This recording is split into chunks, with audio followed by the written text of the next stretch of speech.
Hello, c'est Charles Brumeau, diététicien. Bienvenue à Dans la Poire Express.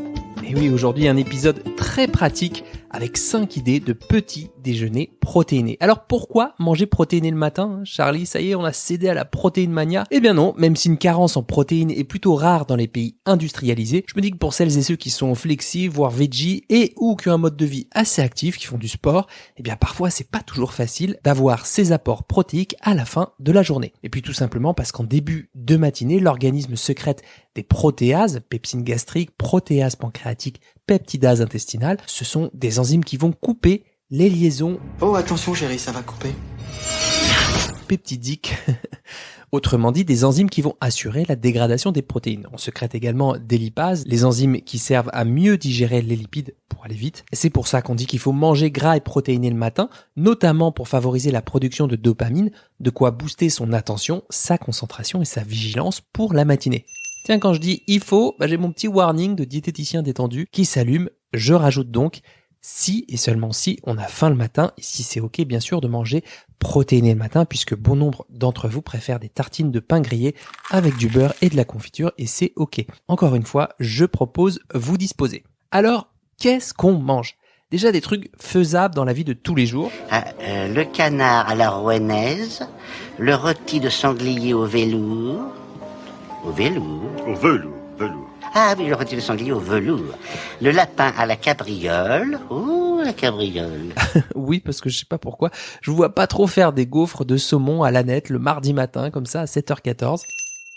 On commence par le classique 2 œufs à la coque, des œufs si possible bio, avec une belle tranche de pain complet pour les mouillettes, une pomme à croquer et une boisson chaude. Bon, celui-là, vous le connaissez, c'est facile. On peut aussi faire les œufs sous forme d'omelette ou de brouillé. Le combo, ça nous fait environ 18 grammes de protéines, soit un tiers des apports de la journée si vous êtes une femme peu sportive et que vous pesez 50 kilos, ou environ 1/5 de vos besoins en protéines si vous êtes un homme pesant 75 kilos et faisant du sport 3-4 fois par semaine. Et ça, je vous l'indique pour celles et ceux pour qui ça compte. Deuxième idée, les tartines. Allez, je vous en donne 3, c'est cadeau. D'abord, pain complet, demi-avocat écrasé, petit œuf mollet. Sinon, pain aux céréales, houmous, plus l'épice de votre choix. C'est peut-être un peu plus local et tout aussi savoureux.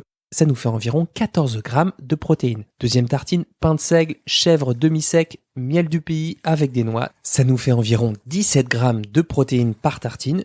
Troisième tartine, pain aux céréales, de la purée d'oléagineux de votre choix. Moi, j'aime bien la purée d'amandes blanches, par exemple, avec un petit kiwi coupé dessus.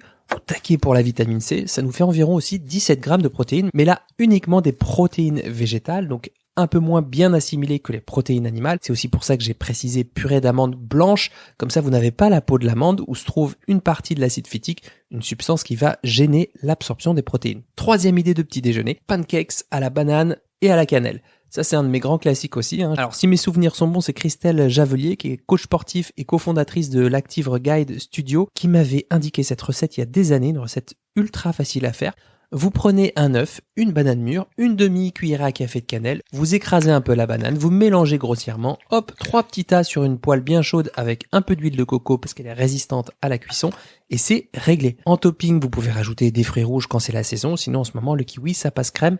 C'est léger, ça se digère très bien et ça peut aussi servir de collation en post-effort. Comptez un peu moins de 8 grammes de protéines pour les proportions que je vous ai indiquées. Sinon, il y a les galettes de sarrasin. Alors, la recette de la pâte à crêpes, elle est dans l'épisode 22 sur manger pas cher et équilibré. Vous faites la pâte à crêpes la veille, légèrement plus épaisse que d'habitude, puis vous faites des crêpes petites et plus épaisses. Et puis en garniture, vous mettez chèvre et miel, noix et miel, vous pouvez mettre peut-être une complète, de l'œuf, du jambon, pourquoi pas. Ou alors du saumon fumé, du cottage cheese avec du poivre et du citron.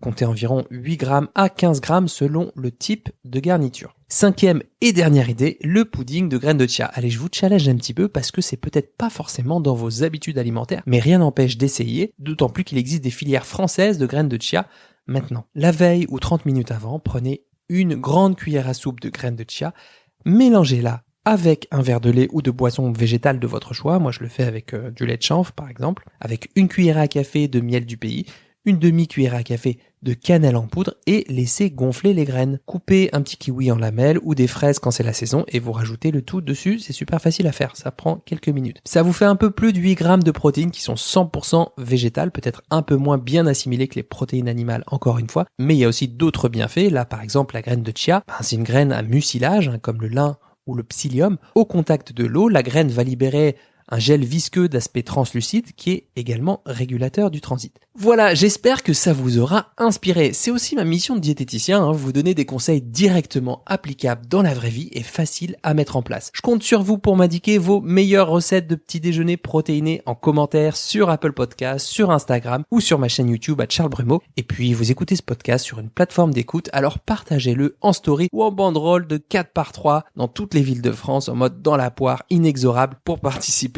à la vie de cette aventure. Bon appétit de vivre et à très vite pour un nouvel épisode de Dans la Poire Express. Si vous avez appris au moins une seule chose dans cet épisode, le meilleur moyen pour soutenir mon travail et m'aider à faire connaître Dans la Poire, c'est de le partager.